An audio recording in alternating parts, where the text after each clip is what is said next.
नमस्कार, उज्जैन टीवी के सभी दर्शकों का हार्दिक स्वागत है। आइए सबसे पहले नजर डालते हैं उज्जैन शहर की सुर्खियों पर। 18 वर्ष से अधिक उम्र वालों के लिए 1 मई से शुरू होने वाला टीकाकरण अभियान का चरण हुआ स्थगित। उत्पादन की कमी है वजह। उज्जैन को मिली 100 ऑक्सीजन कंसंट्रेटर मशीनें।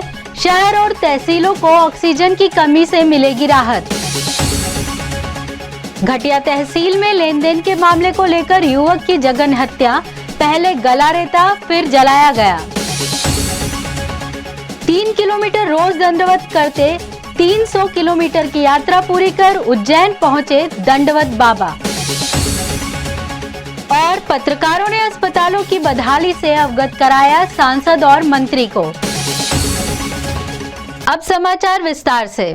मांग की अपेक्षा उत्पादन कम होने से 18 वर्ष से अधिक आयु वालों का 1 मई से शुरू होने वाला टीकाकरण हुआ स्थगित। जिले में 1 मई से शुरू होने वाले टीकाकरण के नए चरण को स्थगित कर दिया गया है। 1 मई से 18 से 44 वर्ष के लोगों को टीके लगने प्रारंभ होने थे। वैक्सीन की उपलब्धता नहीं हो पाने के कारण इसे स्थगित कर दिया गया। स्वयं मुख्यमंत्री शिवराज सिंह चौहान ने इस संबंध में जानकारी देते हुए कहा कि दवा कंपनियों ने इतनी जल्दी वैक्सीन मुहैया कराने में असमर्थता जताई है, लिहाजा जब भी वैक्सीन उपलब्ध होगी 18 से 44 वर्ष के लोगों को लगाई जाने लगेगी। माना जा रहा है कि अब जिले में 5 मई से इस आयु वर्ग के लोगों को वैक्सीन लगाई जाएगी। मध्य प्रदेश में 45 साल से ज्यादा उम्र वाले नागरिकों को वैक्सीन लगाने का अभियान जारी है और वैक्सीन के ये डोजेज भारत सरकार द्वारा हमें निःशुल्क उपलब्ध कराए जा रहे हैं। तो ये अभियान लगातार जारी रहेगा। 1 तारीख से पहले 18 साल से ऊपर के नौजवानों को वैक्सीन लगाने का अभियान प्रारंभ होना था। इसके लिए मध्य प्रदेश ने कोविशील्ड और कोवैक्सीन दोनों के लिए संबंधित कंपनियों को ऑर्डर जारी किए थे। खरीदने के ऑर्डर हमने प्लेस किए थे, लेकिन दोनों कंपनियों से संपर्क करने के बाद ये पता चला है कि 1 तारीख को वो हमें वैक्सीन के डोजेज दे नहीं पाएंगी और इसलिए 1 मई से वैक्सीनेशन का ये कार्यक्रम मध्य प्रदेश में प्रारंभ नहीं किया जा सकेगा। हम जानते हैं कि उत्पादन की भी एक सीमा है। जैसे जैसे उत्पादन होगा और हमें वैक्सीन के डोजेज मिलेंगे, वैसे वैसे हम 18 साल से ऊपर के जो हमारे नौजवान हैं उनको निःशुल्क वैक्सीन लगाने का अभियान चलाएंगे। मुख्यमंत्री द्वारा प्रदत्त ऑक्सीजन मशीनों का जिले भर में वितरण हुआ शुरू। ऑक्सीजन की कमी से जूझ रहे शहर एवं तहसीलों को मिलेगी राहत। ऑक्सीजन की कमी से हाहाकार कर रहे शहर और तहसीलों को राहत मिले, इस हेतु प्रदेश के मुख्यमंत्री शिवराज सिंह चौहान ने 100 ऑक्सीजन मशीनें पहुंचाई हैं। इनमें से 40 मशीनें माधवनगर अस्पताल में लगेंगी तथा शेष मशीनें जिले की तहसीलों को दी जाएंगी। तहसीलों को मशीनें दिए जाने हेतु रवाना होने से पूर्व सांसद अनिल फिरोजिया तथा उच्च शिक्षा मंत्री डॉक्टर मोहन यादव ने बताया कि प्रत्येक मशीन की क्षमता 10 लीटर की है। 24 घंटे सतत चलने वाली इन मशीनों पर एक साथ 2 मरीजों को ऑक्सीजन दी जा सकेगी। देखिए, माधवनगर हॉस्पिटल ये हमारे लिए शहर की एक तरफ से पूरे जिले की का संभाग की जान है। यहाँ पे क्रिटिकल से क्रिटिकल स्थिति में मरीज आते हैं। ऐसे में लगभग आज की स्थिति में हमारे पास 180 बेड यहाँ कार्यरत थे जो ऑक्सीजन युक्त है। ये 40 मशीन और दी है, इस हिसाब से 220 बेड हमारे ऑक्सीजन युक्त यहाँ चालू हो जाएंगे। अर्थात कहने का तात्पर्य है कि ये कुल लास्ट ईयर खाली 40 बेड से चालू होने वाला हॉस्पिटल आज 220 बेड की क्षमता के साथ चलने लगेगा। और ये मशीन 10-10 लीटर वाली है जो सतत 24 घंटे चलती रहेगी, ये बंद नहीं होती है। इसलिए इसमें बहुत बढ़िया फैसिलिटी है। ये इससे ऑक्सीजन प्लांट की भी ज़रूरत नहीं, सीधे राहत दे देगी। मतलब एक मनुष्य को जीवन देने का काम करने वाली मशीन आज यहाँ आ गई है। और अभी हम 60 मशीन और तराना, बड़नगर, नागदा, खाचरोद में जा रहे हैं, वहाँ पे भी हम दे रहे हैं। हमने ये प्लानिंग करी है कि ग्रामीण के जो हमारे लोग हैं उनका वहीं पे इलाज हो जाए, वो शहर की ओर ना आए, उनको वहाँ पे सब फैसिलिटी मिल जाए, जिससे कि उनको असुविधा ना हो और उनका अच्छा से इलाज हो जाए। तो ये मशीन हम वहाँ भी देंगे। और भी मशीन आने वाली है, उसको भी हम सतत बांट रहे हैं। और ऑक्सीजन की जो बात आ रही थी कि किल्लत है, उसको भी हमने दूर कर दिया है। मशीनों के डिस्ट्रीब्यूटर ने मशीनों की क्षमता और विशेषताओं के बारे में बताया। ये ऑक्सीमेट की मशीन है, इंडिया की फास्ट सेलिंग मशीन्स में से एक है, ब्रांडेड है, विद वारंटी है। तो इसमें एक मशीन के द्वारा 2 पेशेंट को आप ऑक्सीजन दे सकते हो। 10 लीटर की इसकी कैपेसिटी। थाना घटिया तहसील के अंतर्गत ग्राम दौलतपुरा में एक युवक की नृशंस हत्या। पहले गला रेता गया, फिर जलाया। मामला लेन देन का। पंकज पिता देवीलाल यादव नामक 21 वर्षीय युवक की दौलतपुरा गांव में जघन्य हत्या कर दी गई।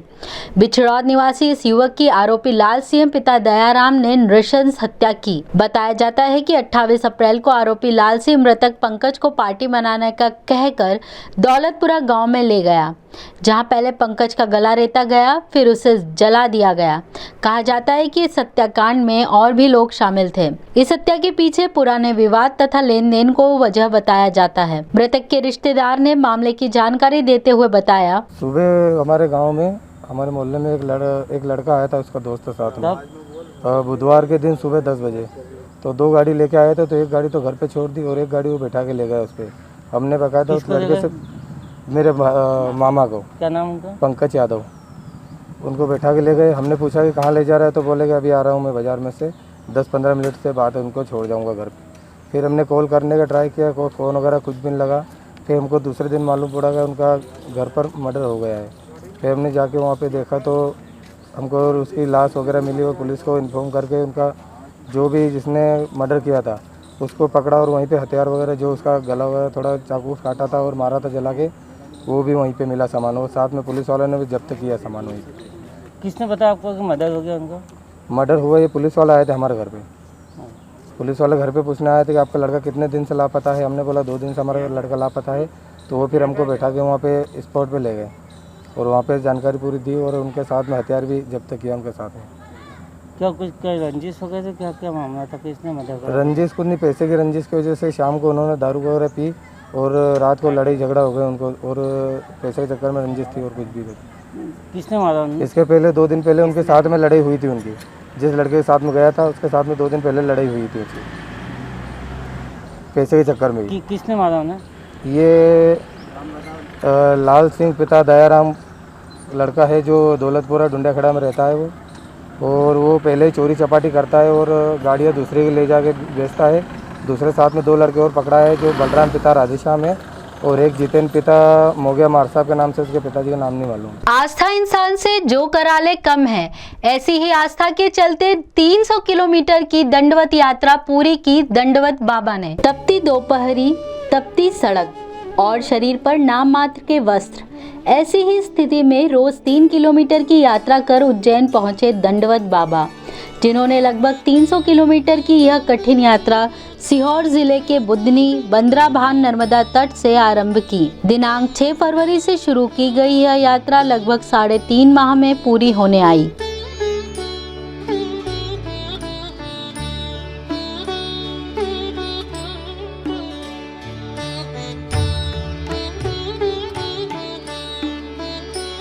आइए जानते हैं दंडवत बाबा से ही कि ये यात्रा उन्होंने क्यों की और मार्ग में उन्हें किन तकलीफों का सामना करना पड़ा। और मैं सीहोर जिला बुधनी तहसील से नर्मदा जी का बांद्राबान संगम से आ रही हूँ दंडवत करके। अच्छा, एक दिन में कितना किलोमीटर चल रहे थे रोज आप? 3 किलोमीटर, 3-3.25 बस। अच्छा, इतनी गर्मी में आपको तकलीफ नहीं होती चलने में? नहीं, बाबा की चक्कर छाया, महाकाल बाबा की, तो पर कहाँ से तकलीफ? मतलब शरीर जलता होगा ना? नहीं, कोई दिक्कत नहीं। ये शरीर पे आपके निशान पड़ गए बहुत सारे? निशान नहीं है, वो तो रेत लगी है, धूल मूल। अच्छा, धूल लगी हुई है। तो खाना वगैरह रास्ते में लॉकडाउन लगा हुआ है, उसमें दिक्कत नहीं हो रही है आपको? नहीं, कोई दिक्कत नहीं है। पुलिस वगैरह रोकती है रास्ते में? नहीं, पुलिस वाले नहीं रोकते। नहीं रोकते हैं। हाँ, थोड़ा वो उनका कर्म करते ही बताते रहते हैं हाँ, कि मास्क लगा लो, अपनी सावधानी चलते रहो। अभी कितने किलोमीटर चल लिया आप? अभी सुबह से 2 किलोमीटर हो गए। ओवरऑल कितना होगा बुधनी से उज्जैन तक में? ये 300 से ऊपर होगा। 300 किलोमीटर से ऊपर होगा। और इसको कुछ चलने का कारण कुछ? एक ही उद्देश्य है मेरा कि भगवान भोलेनाथ खुश रहे हैं, हाँ और जो हमारे देश में या विश्व में जो भी परेशानी आई है, हाँ जो कोरोना कौन सी बीमारी है, हाँ, भगवान भोलेनाथ खुश होकर ये हटा दें, क्योंकि विष पीने वाले वो ही हैं संसार में।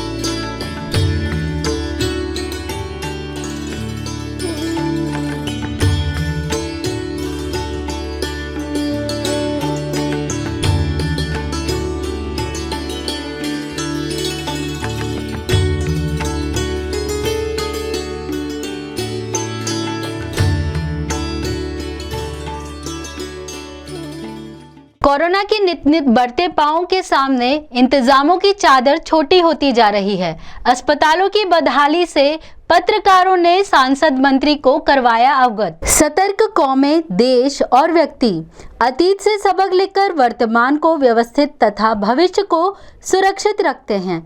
कोरोना जैसी बीमारी ने जब साल भर पहले सारी व्यवस्थाओं को झकझोर दिया था, तब ऐसे में तमाम सुरक्षात्मक उपाय समय रहते करने चाहिए थे, मगर ऐसा नहीं होकर हुआ यह कि आग लगने पर कुआं खोदा गया। कोरोना के भीषण प्रकोप में स्वास्थ्य सुविधाएं जिस तरह से तितर-बितर हुई, उसे लेकर शहर के जागरूक पत्रकारों ने उच्च शिक्षा मंत्री डॉक्टर मोहन यादव और सांसद अनिल फिरोजिया को अवगत कराया। जनप्रतिनिधियों ने बताया कि हर स्तर पर प्रयास किए जा रहे हैं। बिड़ला अस्पताल में जिन डॉक्टरों ने अस्वस्थतावश छुट्टियां ली, उनकी जगह दूसरे डॉक्टर्स की व्यवस्था की गई है। कल हमको जानकारी मिल गई थी कि बिड़ला अस्पताल के तीनों हमारे डॉक्टर पॉजिटिव हो गए हैं। उनकी हमने वैकल्पिक व्यवस्था कर दी है। 2 डॉक्टरों ने चार्ज ले लिया और चालू हो गया वो। वैसे एक बात बिल्कुल सही है कि कोविड के बीमारों की दृष्टि से तो एक नियम है, उस नियम का पालन हम सबको भी करना चाहिए। मैंने भी पालन किया है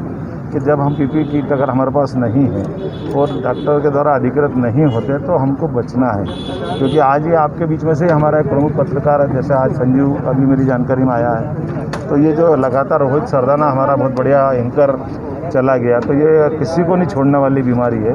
इसलिए हाथ जोड़ के निवेदन है कि ऐसे कठिन काल में हम अपना विवेक जागृत रखें और शासन के दिशा निर्देशों का पालन करें। नशे में धुत ट्रैक्टर चालक ने स्प्लेंडर चालक और एक अन्य को मारी टक्कर, स्प्लेंडर चालक की मौत। निपानिया निवासी अशोक गिरी नागदा अपनी स्प्लेंडर बाइक से जा रहा था। इसी दौरान सामने से एक ट्रैक्टर आया, जिसका चालक नशे में धुत था। उक्त ट्रैक्टर ने एक अज्ञात वाहन के अलावा स्प्लेंडर को भी टक्कर मारी, जिससे अशोक गिरी की मौके पर ही मौत हो गई। अशोक गिरी के भाई विक्रम गिरी ने हादसे की जानकारी देते हुए बताया, नागदा से घर जा रहे थे तो रास्ते में नागदा से 2 किलोमीटर की दूरी पे गांव के रोड पे एक ट्रैक्टर वाला उधर से आया नशे में, और अशोक गिरी जो कि मेरा भाई है, उसको सामने से टक्कर मारी और एक अज्ञात गाड़ी और थी बाइक, उसको भी टक्कर मारी, तो एक स्पॉट पे मौत हो गई और एक इसको हॉस्पिटल लाते लाते डेथ हो गई। हमारे शहर के कोविड से बिगड़ते हालातों पर नगर के प्रतिष्ठित चिकित्सक दे रहे हैं नगर वासियों को हिदायतें। आइए देखते हैं उनकी सलाह। नमस्कार, मैं डॉक्टर के.एस. नागर, retired medical specialist, government hospital Ujjain, एक चिकित्सक होने के नाते से एक सलाह देना चाहता हूँ। गत वर्ष फरवरी में इस महामारी कोविड-19 ने जब प्रवेश किया तो इस देश के प्रधानमंत्री ने सारे देश में समूचा लॉकडाउन लगाकर एक बहुत अच्छा कार्य किया, क्योंकि उस लॉकडाउन के दौरान हमारे चिकित्सकों ने इस बीमारी से लड़ने के लिए सारी तैयारी कर ली। उसी समय कुछ मापदंड बनाए गए थे, जैसे अनावश्यक रूप से बाहर न निकले, मास्क लगाएं,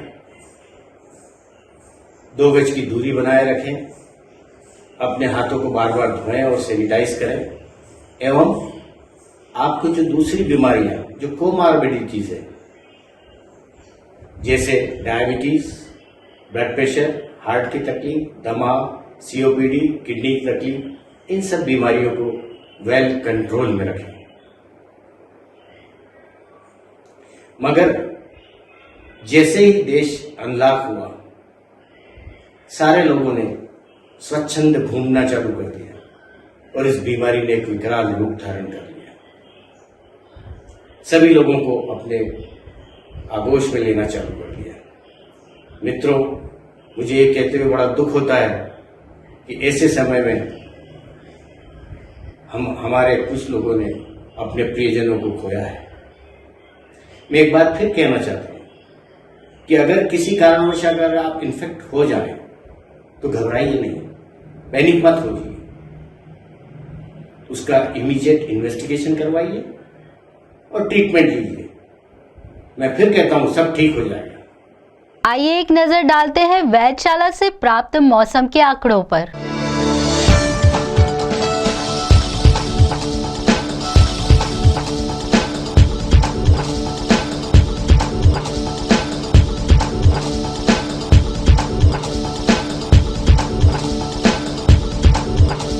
अंत में मुख्य समाचार एक बार फिर। 18 वर्ष से अधिक उम्र वालों के लिए 1 मई से शुरू होने वाला टीकाकरण अभियान का चरण हुआ स्थगित, उत्पादन की कमी है वजह। उज्जैन को मिली 100 ऑक्सीजन कंसंट्रेटर मशीनें, शहर और तहसीलों को ऑक्सीजन की कमी से मिलेगी राहत। घटिया तहसील में लेन देन के मामले को लेकर युवक की जघन्य हत्या, पहले गला रेता फिर जलाया गया। 3 किलोमीटर रोज दंडवत करते 300 किलोमीटर की यात्रा पूरी कर उज्जैन पहुंचे दंडवत बाबा। और पत्रकारों ने अस्पतालों की बदहाली से अवगत कराया सांसद और मंत्री को। तो ये थे आज के प्रमुख समाचार। ऐसे ही ताजा खबरों के लिए देखते रहिए उज्जैन टीवी। उज्जैन टीवी का YouTube चैनल लाइक और सब्सक्राइब करना ना भूलें। नमस्कार।